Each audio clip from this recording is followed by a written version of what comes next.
आज के वक्त में पैसे तो हर कोई कमाना चाहता है, लेकिन लोग ये नहीं समझ पाते उस पैसे को काम के लिए कैसे लाया जाए। दुनिया में सिर्फ सेविंग्स से काफी नहीं है। आप पैसे कमाते होंगे और आप सोचते होंगे कि इतनी सेविंग्स कर ले तो ये हमारे काम आएगी, बल्कि जरूरी ये है कि आप किस वक्त में किस जगह सही इन्वेस्टमेंट कर रहे हैं, क्योंकि आपकी लाइफ का एक छोटा सा फैसला आपका पूरा फ्यूचर बदल सकता है। नमस्कार, मैं सुहाली जैन और आप देख रहे हैं खबरें जरा हटके। वैसे तो आप न्यूज चैनल पर देख ही लेते होंगे, लेकिन खबरें जरा हटके शो में हम आपको ऐसी ऐसी जरूरी जानकारी देते हैं जो आपकी लाइफ के बहुत काम आती है। और आज हम इन्वेस्टमेंट के ऊपर बात करने वाले हैं।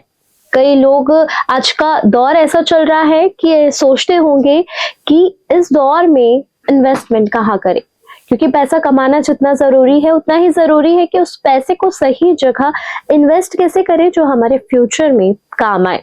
तो आज इसी टॉपिक को लेकर हम आपके सामने आए हुए हैं और हमारे special guest professor Shirish Kulkarni sir भी हमारे साथ जुड़े हुए हैं। सर सरदार पटेल यूनिवर्सिटी के वाइस चांसलर रह चुके हैं और जो उनका नॉलेज है, क्योंकि वो कॉमर्स के प्रोफेसर हैं, कॉमर्स जो हमारी अर्थव्यवस्था में बहुत जरूरी है और बहुत काम भी आता है, तो सर अपना खास एक्सपीरियंस हमारे साथ शेयर करने वाले हैं।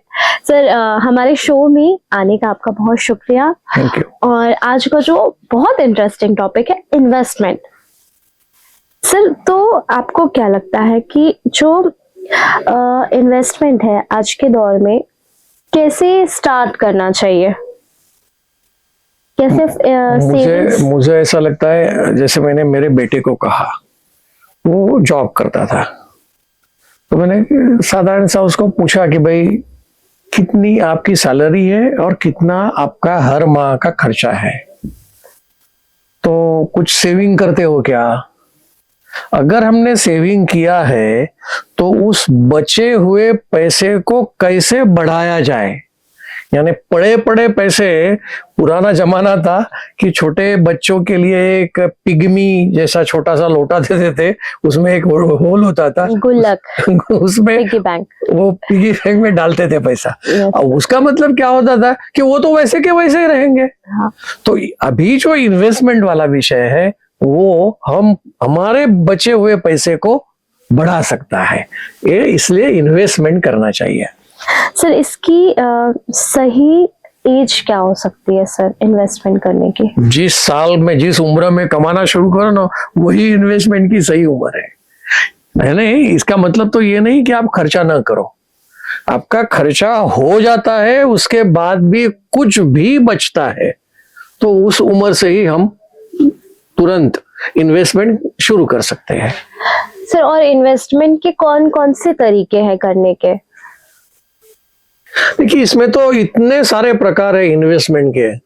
जैसे लोग आजकल क्या करते हैं कि भाई पैसा लाख, 5 लाख, 10 लाख ऐसा कुछ है हमारे पास, तो हम किसी के साथ मिलकर कुछ प्रॉपर्टी खरीद सकते हैं। मैंने तो कई डॉक्टरों को देखा है कि 2-4 डॉक्टर मिलके खेत खरीद लेते हैं और खेती में किसी और आदमी को लगा देते हैं और वो बुआई और ये उत्पादन निकालता है, तो उसमें से भी उन्हें पैसे बढ़ते हैं। यानी अच्छा तरीका ये है। कई लोग ऐसे हैं कि भाई जो मकान खरीदा उसको किराए से दे देते हैं, यानी उसकी वजह से उनको आय मिलती है।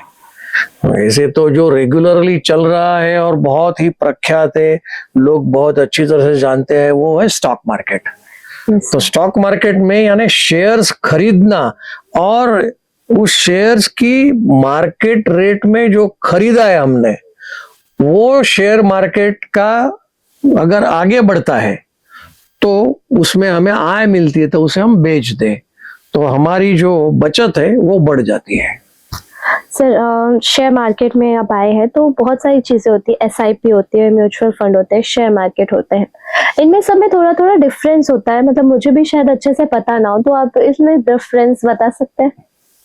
देखिए, जब हम शेयर की बात करते हैं ना, शेयर का सीधा साधा अर्थ है एक भाग।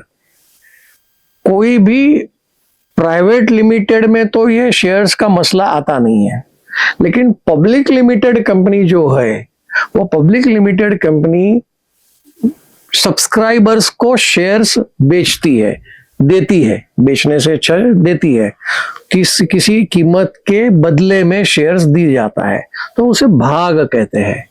उस शेयर्स को खरीदना, अब ये स्टॉक मार्केट है, जैसे हम कहते हैं BSE यानी बॉम्बे स्टॉक एक्सचेंज, और दूसरा है सेंट्रल वाला सेंसेक्स जिसे कहा जाता है। BSE और सेंसेक्स ऐसे दो प्रकार के स्टॉक एक्सचेंज है। उन स्टॉक एक्सचेंज पर जो शेयर्स होते हैं, जो कंपनियां उस बॉम्बे स्टॉक एक्सचेंज या सेंसेक्स में है, तो उसके शेयर्स मार्केट में बेचे जाते हैं। तो उस मार्केट में हम खरीदे और बेचे, हमें पैसे की जरूरत हो तो हम बेच देते हैं। अब ज्यादा क्या होता है कि 100 रुपए का शेयर हमने 150 रुपए में खरीदा, तो उसकी जब 200 रुपया कीमत होगी मार्केट में, तब हम बेचेंगे, तो हमारे बचे हुए पैसे बढ़ेंगे। ये एक तरीका है। दूसरा तरीका, इसमें एक लिमिटेशन है। लिमिटेशन क्या है, शायद आपने हर्षद मेहता का नाम सुना होगा। yes, उसमें शेयर्स में कमाने के लिए लोगों को बहुत आकर्षित किया और लोग उसके तरफ जुड़े भी। समय यह आया कि वो खुद भी डूबा और लोगों को भी डुबाया। क्यों? क्योंकि शेयर की कीमत 150 रुपए में खरीदा, वो 75 रुपए में भी कोई खरीदने को तैयार नहीं है। यानी जो रिस्क है, जोखिम है, वो रिस्क शेयर्स में दिखाई देती है। तो भाई आपने खरीदा तो वो पैसा डूब जाएगा क्या? इसलिए जो रिस्क है, उस रिस्क को अगर हटाना है, हमें रिस्क लेना ही नहीं है। क्योंकि देखिए, कई लोग ऐसे होते हैं कि जब शेयर्स खरीदते हैं ना, तो उसका जो एनालिसिस करते हैं, उसके अकाउंट्स को वो समझते हैं, उसके बैलेंस शीट्स देखते हैं, तो वो बैलेंस शीट का स्टडी करने के बाद उस कंपनी के शेयर्स खरीदे। क्या ये हर एक आदमी को एनालिसिस आएगा क्या? नहीं, उसका कोई संबंध ही नहीं है। इसलिए सीधा साधा रास्ता यही है कि हम म्यूचुअल फंड्स में जाए। म्यूचुअल फंड्स में क्या होगा कि उसकी टीम होती है, एसेट ऑन मैनेजमेंट, तो AUM ऐसा कहते हैं, asset under management. Mutual fund कोई भी हो तो उसकी एसेट अंडर मैनेजमेंट में जो आता है, तो उस एसेट को वो यानी पैसे को, फंड्स को कहाँ इन्वेस्ट करें, कितना इन्वेस्ट करें, कौन सी कंपनी में इन्वेस्ट करें, वो उनका एनालिसिस है, उनका खुद का स्टडी है। उस स्टडी के आधार पर वो रोकते हैं। यानी अगर हम पैसा म्यूचुअल फंड्स में डालते हैं तो वो हमारे पैसे शेयर्स को खरीदेगा। पहली बार हमने जो देखा, वो शेयर हम डायरेक्ट खरीदते हैं। अब ये हम डायरेक्टली ना खरीदते हुए इनडायरेक्ट खरीदे, किसी और को हम देंगे, तो उसमें वो सुरक्षा 50% हमारी और 50% म्यूचुअल फंड्स की। इसलिए हम जो रिस्क है वो आधी कर देते हैं। इसलिए म्यूचुअल फंड्स ठीक रहता है। सर, ऐसे SIP भी ऐसी होती है, सिस्टमेटिक इन्वेस्टमेंट प्लान। ये SIP में होता क्या है कि भाई हम एक साथ किसी म्यूचुअल फंड में लाख रुपए डाल दिए, हमारे पास आए हैं तो हम डाल दिए पैसे, तो एक साथ चला गया। लेकिन हम चाहते हैं कि हमारी बचत, हम क्यों उसके बारे में रिस्क करें। मेरी सैलरी आती है, तो उस सैलरी में से मैं म्यूचुअल फंड को अर्जी देता हूं कि मेरी सैलरी में से हर माह आप 1000 रुपया काट लीजिए, तो मेरा 1000 रुपया उस म्यूचुअल फंड में चला जाएगा। तो वो होता है सिस्टमेटिक इन्वेस्टमेंट प्लान। सर, इन तीनों में सबसे सेफ रास्ता कौन सा है? SIP is the best. SIP is the best, क्योंकि हमारे पास एक साथ पैसा आया और हमने म्यूचुअल फंड में डाला, वो तो पॉसिबल नहीं है। इसीलिए SIP जो है, जो नौकरी करने वाला आदमी है उसे SIP में ही जाना चाहिए। जो कोई बिजनेस कर रहा है वो SIP ना जाए, उसके पास प्रॉफिट आ गया, वो डाल दिया म्यूचुअल फंड में। और अगर ऐसा है कि नहीं, वो फंडामेंटल एनालिसिस कर सकता है किसी कंपनी के बैलेंस शीट का, उसके प्रॉफिट एंड लॉस का, तो वो सीधा सीधा शेयर्स में भी जा सकता है। तो सेफ जो है नौकरी करने वाले के लिए SIP is the best. Sir आपने लाखों की बात करी, लेकिन बहुत सारे ऐसे भी मिडिल क्लास, हमारा देश है, मिडिल क्लास लोग ज्यादा हैं, तो क्या कम आय वाले भी इन्वेस्टमेंट कर सकते हैं अपने फ्यूचर के लिए? देखिए, इसमें सवाल एक ही है, आमदनी 98 खर्चा रुपया वाले कभी इन्वेस्ट नहीं कर पाएंगे। मैं दोबारा बोलता हूं, आमदनी 98 खर्चा रुपया, वो कोई इन्वेस्टमेंट नहीं कर पाएंगे। इन्वेस्टमेंट कौन कर पाएगा? जो अपना खर्च अपनी आय से कम रखता है, वो इन्वेस्टमेंट में जा सकता है। बाकी वो इन्वेस्टमेंट करने का कोई मतलब ही नहीं है। सर और आज के वक्त में सबसे ज्यादा लोग गोल्ड और रियल स्टेट को ज्यादा बेटर मानते हैं इन्वेस्टमेंट के लिए, और आज का डेट ऐसा है कि रियल स्टेट तो ठीक है, लेकिन गोल्ड के प्राइस कभी अप होते रहते हैं, और ऐसी है कि आने वाले वक्त में गोल्ड के प्राइस डाउन होंगे, तो वो क्या सुरक्षित है उसमें इन्वेस्ट करना अभी के वक्त से? देखिए, गोल्ड एक रेयर मटेरियल है, यानी खदानों में से गोल्ड निकाला जाता है, यानी उसका सप्लाई जो है वो बहुत ही कम है। जिसका सप्लाई बहुत कम है उसकी कीमत भी ज्यादा होती है, इसलिए हमेशा गोल्ड की कीमत वही है, लेकिन वो हमारा इन्वेस्टमेंट प्रोडक्टिव नहीं है। उसको गोल्ड को अगर कहेंगे हम तो वो डेड इन्वेस्टमेंट कहेंगे, उसमें से आने वाला कुछ भी नहीं है। हमने गोल्ड लाके रख दिया, घर में रखा या बैंक के लॉकर में रख दिया, उसका मतलब क्या?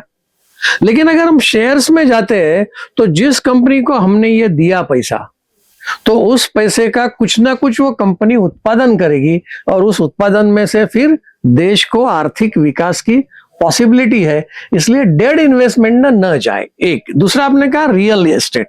अभी रियल एस्टेट में आपने पैसा जमा के रखा, धीरे धीरे जैसे पिकमी वाला है वो किया, उसमें से पैसा ज्यादा आया तो आप रियल एस्टेट में जा सकते हैं। लेकिन छोटे लोगों के लिए तो रियल एस्टेट का इन्वेस्टमेंट ठीक नहीं। तो मैंने जैसे कहा कि भाई आपने एक मकान खरीदा, उसको किराए में रख दिया, तो वो प्रोडक्टिव हो जाएगा। इसलिए रियल एस्टेट में भी हम छोटे लोग नहीं जा सकते, और उसमें सोचना बहुत मुश्किल है। सर और इन्वेस्टमेंट, लॉन्ग इन्वेस्टमेंट सही रहता है या शॉर्ट इन्वेस्टमेंट सही रहता है? देखिए, इन्वेस्टमेंट को कभी भी शॉर्ट मत गिनो। इन्वेस्टमेंट हमेशा लंबा ही होना चाहिए। जैसे युवाओं के बारे में आपने बात की ना, तो युवा हमेशा शॉर्ट में सोचता है। सोचिएगा, शॉर्टकट्स आर ऑलवेज डेंजरस, तो उसमें कभी भी शॉर्ट में नहीं जाना चाहिए। ये शॉर्ट का इन्वेस्टमेंट वाला विषय ही नहीं है। यानी करना है इन्वेस्टमेंट तो लंबे समय के लिए कीजिए, नहीं तो कम समय के लिए इन्वेस्टमेंट करने का कोई मतलब नहीं। तो वो जुआरी है ना, जो स्क्रीन के सामने बैठता है, इतना लिया इतना बेचा, लिया बेचा, सूर्यास्त के समय सूर्योदय से शुरू करता है, और सूर्यास्त में कितने पैसे मुझे मिला वो जेब में डालकर चला जाता है। तो वो विषय मैं इसमें जुआरियों के बारे में नहीं बात कर रहा हूँ। सर लॉन्ग इन्वेस्टमेंट कितने साल तक का कर सकते, मतलब कब तक का अपन सोच सकते हैं? देखिए, जीवन के मृत्यु तक हम इन्वेस्टमेंट तो कर ही सकते हैं, क्योंकि इन्वेस्टमेंट क्या हम खुद के लिए कर रहे हैं? सिर्फ हमें अगर इन्वेस्टमेंट कर रहा है तो खुद के लिए तो नहीं कर रहे हैं ना। हम शायद अपने बच्चों के लिए कर रहे हैं, अपने भाइयों के लिए कर रहे हैं, आने वाली पीढ़ी के लिए कर रहे हैं, या तो हम देश के विकास के लिए कर रहे हैं। देश को भी पैसा चाहिए, तो वो पैसा इसमें से मिलता है। इसलिए लंबे समय तक इन्वेस्टमेंट करना वो हर तरह से अच्छा रहेगा। सर और शेयर मार्केट की अगर हम बात करें, इन्वेस्टमेंट करने की बात करें, तो उसमें एक लार्ज मिड और कैप आता है, तो वो क्या है? देखिए, इसमें अलग अलग शेयर्स के बारे में कहा जाता है कि भाई इसे लार्ज कैप यानी क्या? कैपिटल। जिस कंपनी का कैपिटल बहुत ज्यादा है उसे हम लार्ज कैप कहेंगे। अभी टॉप 100 कंपनी जो कैपिटल एक्सपेंडिचर, उनका मार्केट कैपिटल या कैपिटल मार्केट में जी ज्यादा से ज्यादा रकम जिनके पास है, ऐसी एक लिस्ट बनी। तो उसमें जो पहले 100 कंपनियां हैं उन्हें लार्ज कैपिटल वाले कहते हैं। अगर हम 100 के बाद 1 से लेकर 251 तक, 101 टू 251 कंपनी लिस्ट में, जिसका मार्केट कैपिटल ज्यादा है, तो उन लोगों को हम कहेंगे मिड कैप। और 251 से आगे जो मार्केट कैपिटलाइजेशन है, तो उनको हम कहेंगे स्मॉल कैप। ऐसा है। और सर, अगर शेयर मार्केट और एसआईपी म्यूचुअल फंड की बात करें तो यहाँ पे सबसे इम्पोर्टेंट होता है डीमैट अकाउंट, क्योंकि अगर आप यहाँ पे जा रहे तो सबसे पहले आपको डीमैट अकाउंट ओपन कराना पड़ता है। तो सर वो क्या है? जो देखो, इसमें 2 शब्द है, डीमैट, डीमटेरियलाइजेशन। समय था पुराना, आज भी शायद कुछ लोगों के पास हो गया, लेकिन कंपनियां मान नहीं रही है। जैसे मुझे डिग्री सर्टिफिकेट मिला, तो वो सर्टिफिकेट है, यानी वो मटेरियल है। आई हैव द प्रूफ कि मैंने भाई इतना, जैसे पहले पासबुक था बैंक का, आजकल पासबुक की भी जरूरत नहीं होती, क्योंकि हम तो सीधा मोबाइल में खोलते तो हमें हमारा मिल जाता है। तो जो पासबुक है वो मटेरियल है, शेयर सर्टिफिकेट है वो मटेरियल है। तो उसको अब हटा दिया गया है, क्योंकि कभी खो जाता है, कभी फट जाता है, कभी बारिश में गीला हो जाता है, तो उसको वो निकल गया। अब इलेक्ट्रॉनिकली डीमटेरियल, यानी मटेरियल के सिवाय इलेक्ट्रॉनिकली आपके अकाउंट में, आपके पोर्टफोलियो में रहेगा, इसलिए उसे डीमेट अकाउंट कहा जाता है। अपने जितने शेयर्स खरीदे वो इस डीमेट अकाउंट में दिखाई देंगे, उसमें से आपने कुछ शेयर्स बेचे तो वो वहां से कम हो जाएंगे डीमेट अकाउंट से। इसलिए डीमेट अकाउंट ऐसा है। अगर आप देखें तो डीमेट अकाउंट भारत में 21.5 करोड़ जितने हैं, लेकिन उसमें एक्टिव कितने हैं? तो 4.5 करोड़ के ही डीमेट अकाउंट है। उसमें अगर एक्टिव नहीं है तो कम से कम है चल रहे ऐसे 12 करोड़ डीमेट अकाउंट है। इसमें अगर महिलाओं के बारे में अगर सोचा जाए तो 3 करोड़ के डीमेट अकाउंट महिलाओं के पास, इन्हें इन्वेस्टर हम कहे, यानी महिलाएं भारत में 3 करोड़ है, यानी आप भी सोच सकती है। आज हर व्यक्ति जो अपनी अर्निंग कर रहा है वो इस बात को लेकर कंफ्यूज है कि वो जो अर्निंग कर रहा है उसमें इन्वेस्टमेंट कहाँ करे, सेफ इन्वेस्टमेंट कहाँ करे, जिससे फ्यूचर में उन्हें अच्छा रिटर्न मिले। तो सर, आपका बहुत शुक्रिया, आपने हमारे दर्शकों को इन्वेस्टमेंट पर इतनी डिटेल में जानकारी दी कि लोगों का शायद कंफ्यूजन अब क्लियर हो गया होगा कि अब वो अपना जो पैसा है, सेविंग का पैसा है, वो कहाँ पर इन्वेस्ट कर सके, जिससे उनका फ्यूचर सिक्योर हो जाए।